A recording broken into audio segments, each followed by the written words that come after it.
UNCRC में तो यहाँ तक कहा गया है कि प्राइवेट ऑर्गेनाइजेशंस और इंडिविजुअल्स भी बच्चों से रिलेटेड मैटर्स में बच्चों के बेस्ट इंटरेस्ट को ध्यान में रखेंगे। इसे हम इस तरीके से समझ सकते हैं कि गवर्नमेंट या गवर्नमेंट ऑफिशियल्स यहाँ पर प्रिंसिपल ड्यूटी बेरर्स हैं और प्राइवेट ऑर्गेनाइजेशंस या इंडिविजुअल्स यहाँ पर मॉरल ड्यूटी बेरर्स हैं। अब जब बच्चों की बात हम करते हैं तो बच्चों के पेरेंट्स या गार्डियंस को तो नजरअंदाज नहीं किया जा सकता है, क्योंकि बच्चों की परवरिश की पहली जिम्मेदारी तो उनके अभिभावकों की ही है।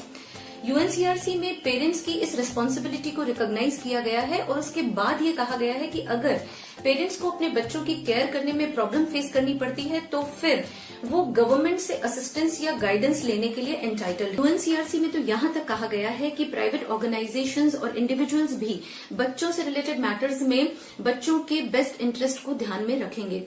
इसे हम इस तरीके से समझ सकते हैं कि गवर्नमेंट या गवर्नमेंट ऑफिशियल्स यहाँ पर प्रिंसिपल ड्यूटी बेरर्स हैं और प्राइवेट ऑर्गेनाइजेशंस या इंडिविजुअल्स यहाँ पर मॉरल ड्यूटी बेरर्स हैं। अब जब बच्चों की बात हम करते हैं तो बच्चों के पेरेंट्स या गार्डियंस को तो नजरअंदाज नहीं किया जा सकता है, क्योंकि बच्चों की परवरिश की पहली जिम्मेदारी तो उनके अभिभावकों की ही है।